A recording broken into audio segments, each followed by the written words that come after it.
College English Test, Band 4, Part 2, Listening Comprehension. Section A, Directions. In this section, you will hear 3 news reports. At the end of each news report, you will hear 2 or 3 questions. Both the news report and the questions will be spoken only once. After you hear a question, you must choose the best answer from the 4 choices marked A, B, C and D. Then mark the corresponding letter on answer sheet 1 with a single line through the center. News Report 1.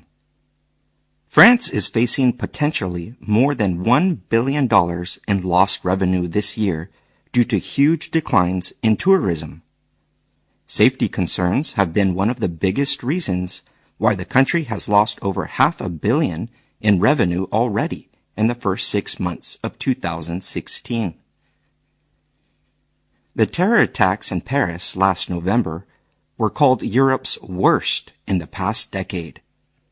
Besides violence, workers' strikes and heavy floods are said to have also been why international tourists have stayed away. So far in the Paris region, there's been a 46% decline in Japanese visitors, 35% fewer Russians, and 27% fewer Italians. American travelers seem the least affected. Their numbers have only dropped by roughly 5%. According to the French government, the country is the #1 tourist destination in the world, and tourism is extremely important to the French economy.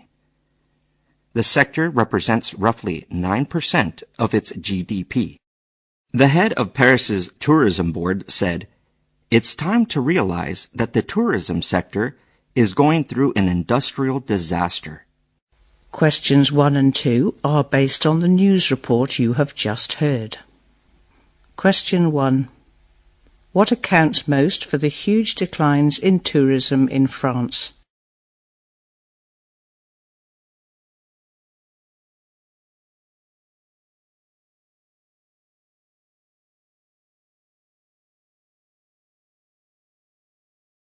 Question 2.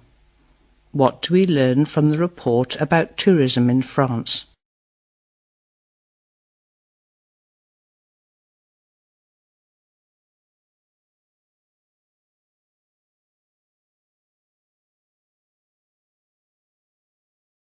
News Report 2.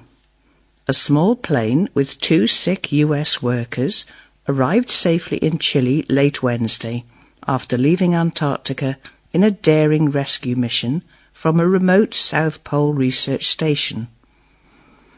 After making a stop for a few hours at a British station on the edge of Antarctica, the 2 workers were flown to the southernmost Chilean city of Punta Arenas. In a chaotic 2 days of flying, the rescue team flew 3,000 miles round trip from the British station Rothera to pick up the workers at the US Amundsen Scott station at the South Pole. The 2 patients aboard will be transported to a medical facility that can provide a level of care that is not available at Amundsen Scott, says a spokesperson. Normally, planes don't go to the polar post from February to October because of the dangers of flying in the pitch dark and cold. Antarctica creates a hostile environment, says the operations director for the British Antarctic Survey. If you are not careful, it'll come round and bite you. Questions 3 and 4 are based on the news report you have just heard. Question 3. What was the small plane's mission to Antarctica?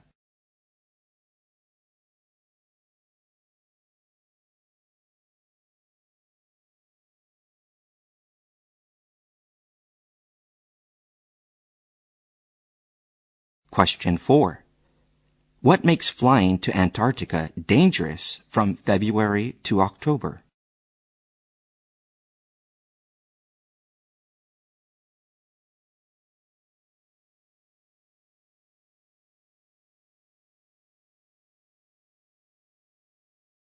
News Report 3. A pilot from Virginia removed his son's loose tooth using a helicopter. Rick Rahim from Virginia flies helicopters for a living, and when his 7-year-old son's tooth became loose, he did not waste time by tying it to a door handle. Instead, Mr. Rahim tied one end of a string around his son's tooth and the other end to his full-sized commercial helicopter. The father of 4 posted a video clip of his playful venture on Facebook, advising parents to do fun and creative stuff with their kids. The video shows him launching the helicopter into the air and flying just far enough to successfully remove the loose tooth. At the end of the video, Mr. Rahim assures watchers that the circumstances were safe, and that he has 13 years of helicopter flying experience behind him. "You've got to do everything safe in life, and that's what I did today," he said. Mr. Rahim later said that although some parents have used remote control helicopters to pull teeth before, he might be the first to use a full-sized aircraft, as he can't find evidence that it has been done before. Questions 5 to 7 are based on the news report you have just heard. Question 5. How did Rick Rahim remove his son's loose tooth?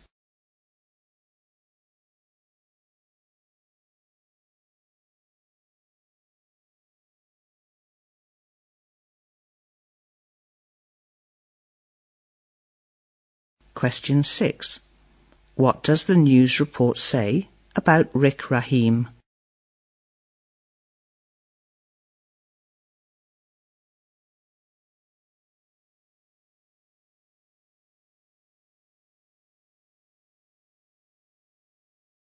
Question 7.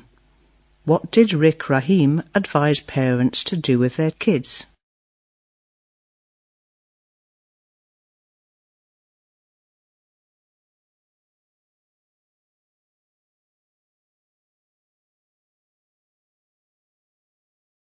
Section B. Directions. In this section, you will hear 2 long conversations. At the end of each conversation, you will hear 4 questions. Both the conversation and the questions will be spoken only once.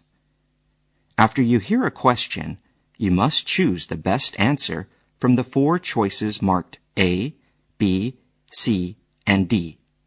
Then mark the corresponding letter on answer sheet 1 with a single line through the center. Conversation 1.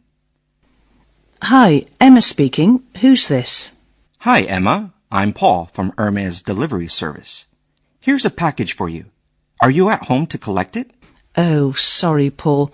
I'm out at the moment. Can you put it in my mailbox? I'm afraid I can't do that. Sorry. The package is too big, and it needs a signature to confirm you have received it. So I would need to deliver it at a time when you're in. Okay, well, I'm out all day today, but I should be in tomorrow morning before I go out for lunch, and then I'll be at home again later in the afternoon. Will either of those times be convenient for you? They're not, unfortunately. I'm sorry. I won't be in the area tomorrow, as I have some other deliveries to make on the other side of town. I could come the day after, if that suits you. Okay, yes, that should be fine. I have a friend coming round in the afternoon, but I'll be at home, so the day after tomorrow will be great. Do I need to pay for the package? No, you don't. It says here that you paid for it when you ordered it online. Oh, yes, I did. I got mixed up. So you just need to sign the form to say you've received it. Okay, great. See you the day after tomorrow then. Yes, see you then. Questions 8 to 11 are based on the conversation you have just heard. Question 8. Why is the man making the phone call?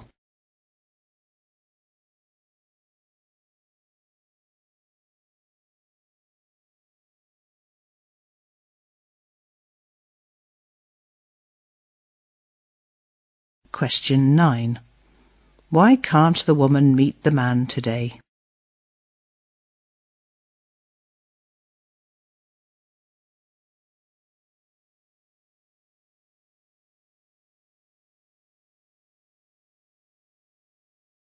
Question 10. Why is the man unable to see the woman tomorrow?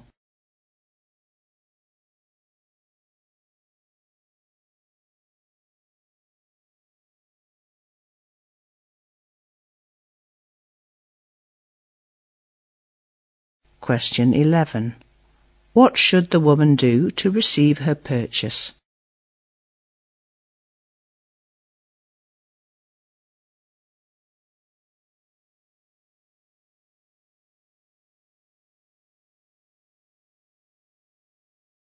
Conversation 2. Hi, Emily. I hear you're leaving for Italy soon. Do you plan to have a going-away party before you disappear? It'd be really nice for us to hang out together before you go. I'm not sure. I'm leaving in just 2 more days, and I'm going to miss all my friends here, and especially this place.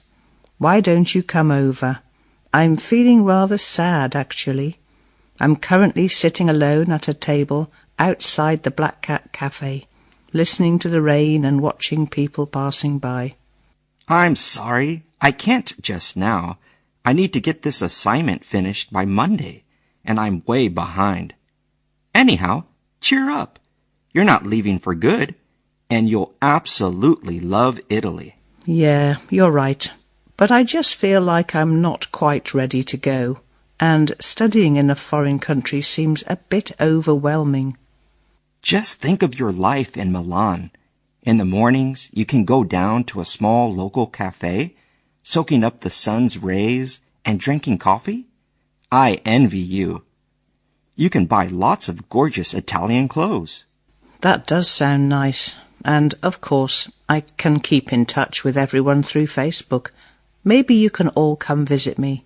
Of course we will. When is your flight? On Saturday, after lunch, at 1:45. Okay, I'll try and come to the airport on Saturday to see you off. I'll give you a call that morning, no matter what. Questions 12 to 15 are based on the conversation you have just heard.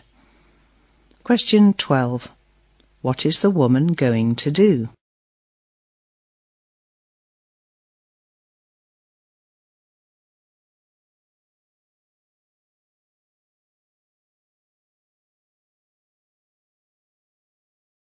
Question 13. How does the woman feel at the moment?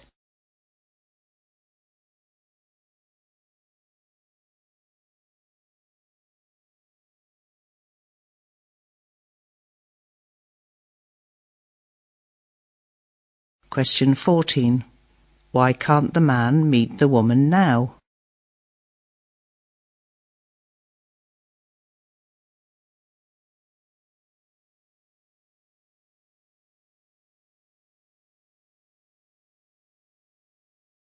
Question 15.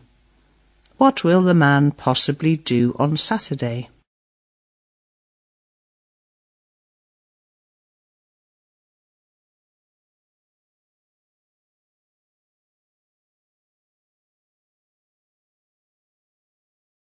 Section C.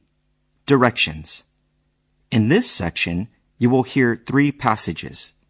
At the end of each passage, you will hear 3 or 4 questions.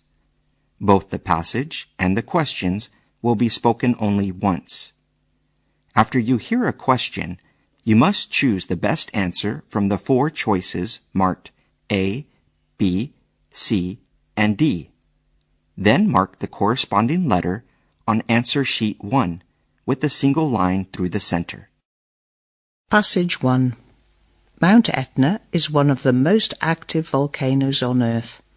The mountain has been in a state of near-continuous eruption for 500,000 years.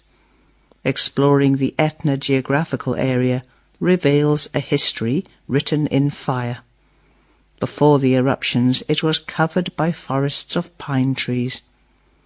Located in southern Italy, Etna is the highest active volcano in Europe. However, its height often changes when volcanic material accumulates during eruptions and subsequently collapses. Few volcanoes in the world have an eruption history so thoroughly documented by historical records. Etna's eruption history dates back as far as 1500 BC. Some 200 eruptions have been recorded down through the centuries, but compared with other volcanoes, most of its eruptions have so far been fairly light in terms of death and destruction. Only about 100 deaths have been attributed to the volcano. The mountain hasn't been entirely harmless, however. In 1928, it destroyed the town of Mascali. Over the centuries, Etna's lower slopes have been shaped by human hands to take advantage of rich soils for growing grapes, apples, and nuts.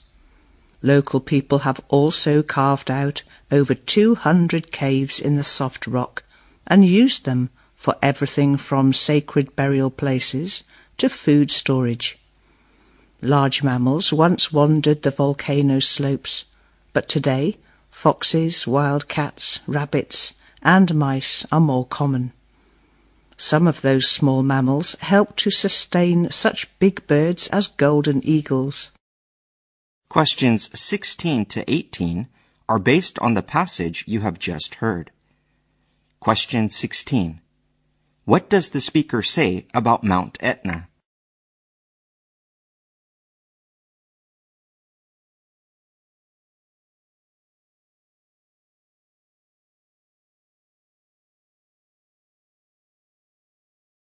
Question 17. What do we learn about the lower slopes of Mount Etna?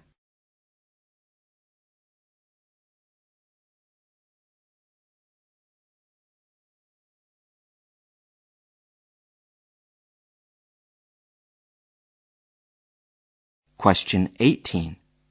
What does the speaker say about big birds like golden eagles at Mount Etna?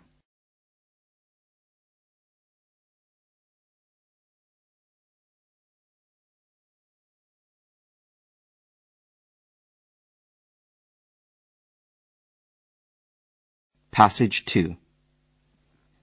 My name is Brendan Leonard, and I'm an author, magazine writer, filmmaker, and public speaker. I'm self-employed, which means I work for myself and I do what I love. We have a popular saying in America which goes, "Do what you love and you'll never work a day in your life." But I'm here to tell you that instead of focusing on doing what we love, I think we should focus on loving what we do. In my line of work, you hear a lot about talent, which is an idea we've mostly invented to give ourselves an excuse to be lazy. Here's why. If you see someone doing something really well, you would say it's because they're talented. You think they're somehow special. You discount the tremendous amount of work they've done to get to where they are. Research has shown that talent is nothing without hard work. I choose to believe in hard work, but not so much in talent. There are no special people, just people who put in enough hard work until something special happens. I can promise you one thing. Whatever you choose to do for a career, if you work hard at it, eventually, special things will happen. They may not happen as quickly as you'd like them to, and they may turn out to be completely different from the special things you imagined at the beginning, but they will happen. Questions 19 to 21 are based on the passage you have just heard. Question 19. What do we learn about the speaker?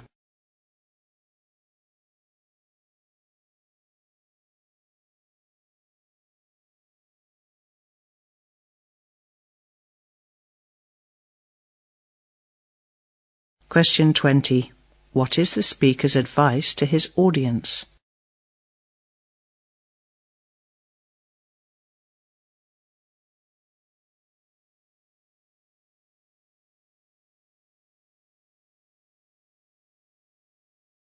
Question 21.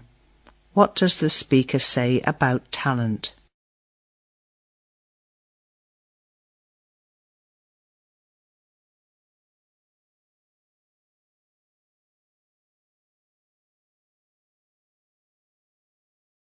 Passage 3. A question we often ask others, and are also frequently asked by others, is, what do you normally do after school or work? Some commonplace answers are, well, I go to the gym. I just go home and watch TV. I meet my friends for dinner. Or I just go to bed because it's so late and I'm tired. Unlike any of these typical responses, I'm proud to say that I love to dance salsa after a long and tiring day of work. Salsa is a kind of dancing that evolved in the mid-1970s in New York. My dancing life began not because I wanted to do it, but because my mother was sick and tired of seeing me running around after school doing nothing. So she enrolled me into a ballet course when I was 6. I fell in love with it instantly and continued with ballet dancing for about 10 years. Then I left my native country of New Zealand to start my career as an English teacher, which eventually brought my dancing life to a halt. It wasn't until I rediscovered salsa in a lovely studio while working in Asia that I renewed my passion for dancing. Since then, I have been trying to attend dancing classes twice a week after work. It's a great way for me to relieve stress and pressure, and dance my way towards feeling energetic and happy again. Questions 22 to 25 are based on the passage you have just heard. Question 22. What does the speaker say about the dance salsa?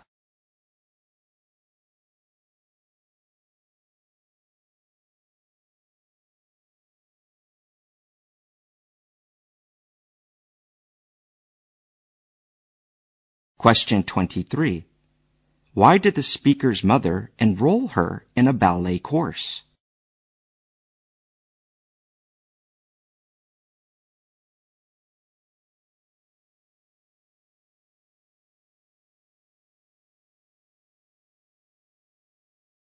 Question 24. When did the speaker's dancing life come to a halt?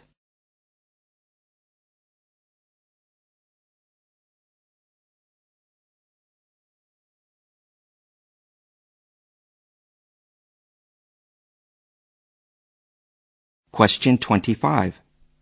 In what way has salsa dancing benefited the speaker?